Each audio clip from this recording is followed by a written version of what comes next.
The image is both timeless and strikingly modern. A future king of England kneeling on the polished floor of a palace corridor, speaking eye to eye with his young son, whose small hands are planted firmly on his hips in a moment of defiance.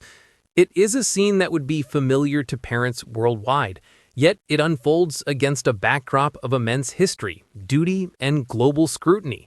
This is the essence of the parenting approach of Prince William and Catherine, Princess of Wales, a masterful blend of tradition and conscious modernity, of royal protocol and profound emotional intelligence.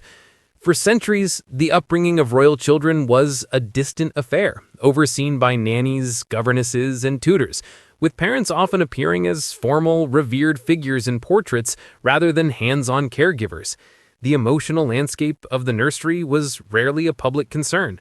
However, William and Kate have orchestrated a quiet revolution from within the walls of Kensington Palace, Adelaide Cottage, and their Norfolk home, Anmer Hall. They have not merely parented their three children, Prince George, Princess Charlotte, and Prince Louis. They have curated a visible, relatable, and deeply intentional philosophy. This philosophy is not about a set of rigid rules, but about establishing clear, consistent, and loving boundaries. In a world where their children's every public step is photographed and analyzed, these boundaries are not just tools for good behavior. They are a vital fortress for normalcy, mental well-being, and the formation of resilient character. This extensive analysis delves into the Cambridge blueprint, deconstructing the key principles William and Kate employ to raise grounded, confident, and emotionally secure children despite the unique pressures of their birthright. To understand the parenting of William and Kate, one must first appreciate the shadow and the light of their own upbringings.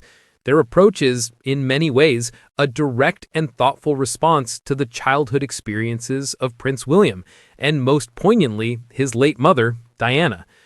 Princess Diana famously broke the mold of royal parenting. She brought her sons on public engagements, insisted they travel with her, and was photographed hugging, kissing, and playing with them. She wanted them to understand the world outside the palace bubble, and more importantly, to feel unconditionally loved. William, who was just 15 when he lost his mother, has carried this legacy forward. The tactile, affectionate nature of his and Kate's parenting, the holding of hands, the reassuring touches on the back, the kneeling down to listen, is a living tribute to Diana's influence. They have embraced her core belief that emotional security is the bedrock of all else. If Diana provided the model for warmth, the tumultuous and often painful public unraveling of his parents' marriage, followed by his mother's tragic death, taught William what not to do. He has spoken openly about his desire to avoid the duty-first, family-second model that characterized earlier generations. The stiff upper lip ethos, which often suppressed emotional expression, is being consciously replaced with an ethos of open communication.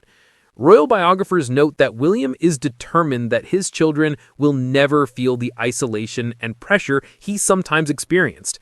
This conscious break from the past is the silent, powerful engine driving their entire parenting strategy. The boundaries they set are not about creating distance, but about creating a safe container within which their children can thrive emotionally. The role of the Middleton family cannot be overstated. Carol and Michael Middleton built a stable, happy, and famously close-knit family unit. Kate's childhood, while comfortable, was defined by its normality, family barbecues, collaborative business ventures, and unwavering mutual support. This ordinary foundation has been imported directly into the royal nursery. Reports from staff and insiders consistently highlight the frequent involvement of Granny Carol, who provides a vital link to the world of unpretentious, middle-class British values. She is known to bring practical gifts, enforce the same rules she did with her own children, and offer a sanctuary of normality. This influence ensures that William and Kate's boundaries are not just royal decrees, but are grounded in the kind of common-sense parenting found in households across the country. The William and Kate method rests on several interconnected pillars. These are not isolated tactics, but a synergistic system designed to foster well-rounded individuals. In a life of palaces, helicopters, and global travel, the most radical boundary William and Kate set is the one that protects their children's access to a normal childhood. The power of the school run. Perhaps the most visible symbol of their commitment is their insistence on doing the school run themselves whenever possible. At Lambrook School, they are not the distant prince and princess to George, Charlotte, and Louis. They're mum and dad, asking about homework and playdates. This simple daily ritual provides a consistent anchor of routine and mundanity, a powerful antidote to the glittering chaos that can surround them. Chores and responsibilities. Despite having a full staff, the children are expected to perform age-appropriate chores. Tidying their rooms, helping to set the table, and taking care of their pets are non-negotiable. This establishes a critical boundary between privilege and entitlement. It teaches them that contributing to the household is a responsibility, not an option, fostering a sense of capability and grounding. Limited, mindful screen time. In an age of digital saturation, William and Kate are known to strictly limit their children's access to tablets and television. The boundary here is to protect their capacity for imaginative, unstructured play. Instead of screens, the children are encouraged to be outdoors, building dens, gardening at Anmer Hall, and engaging in physical activity. This boundary is a conscious effort to build a childhood rooted in the tangible world, not a virtual one. William and Kate have moved the conversation about royal children from how they behave to how they feel. They are actively teaching their children to identify, understand, and healthily express their emotions. Name the feeling. A core technique, often observed in subtle ways, is the act of feeling labeling. When a child is upset, instead of a dismissive, "don't cry," the parent will often be seen calmly articulating what might be happening. "You're feeling frustrated because you can't have that," or "it's okay to feel sad about leaving." This simple practice validates the child's inner world and gives them the vocabulary to express themselves without resorting to tantrums.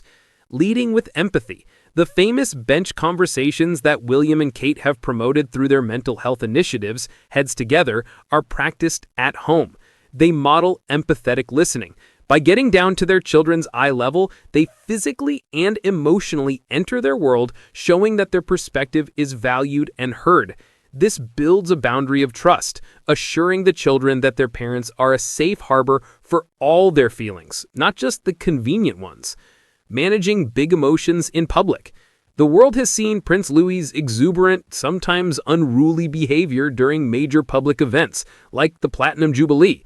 The reaction from his parents was not one of stern reprimand or shame, but of gentle containment and redirection.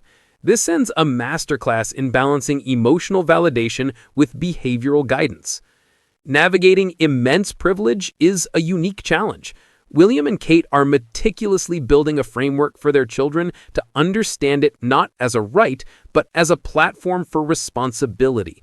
The no spoiling rule, multiple reports from insiders suggest a firm stance against spoiling the children, particularly around birthdays and Christmas.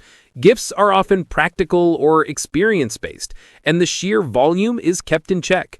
This boundary is crucial for combating a sense of entitlement and fostering gratitude. Exposure to the real world. While protecting their privacy, William and Kate deliberately exposed their children to a world beyond their own. This includes volunteering, visiting charities, often discreetly, and learning about environmental conservation firsthand. They are not being raised in a gilded cage, but are being given curated windows into the lives and challenges of others. This builds the empathy and awareness that will be essential for their future roles. The work ethic model. The children see their parents engaged in serious, demanding work. They understand that the titles and the homes are part of a family business that requires diligence, preparation, and compassion. The boundary here is between the trappings of royalty and the duty of royalty. They're being taught that their privilege is inextricably linked to a lifetime of service. Living life in the public eye is an inherent part of their destiny. William and Kate are teaching their children from a very young age how to manage this duality with grace. The controlled exposure model. Rather than hiding the children completely or thrusting them into the spotlight, they use a strategy of controlled, limited exposure. They allow carefully managed photo calls on their birthdays and at certain events, giving the public a glimpse while simultaneously satisfying media demand in a way they can control. This teaches the children that public appearance is a specific mode with its own rules, a performance of sorts that has a clear beginning and end. The no-cry rule for the press. It has been widely reported that the one firm boundary during public engagements is that the children are not to be photographed crying or in clear distress. If they become upset, they are swiftly and comfortingly removed from the situation. This protects their most vulnerable moments from becoming public spectacle and reinforces that their emotional well-being will always trump a photo opportunity.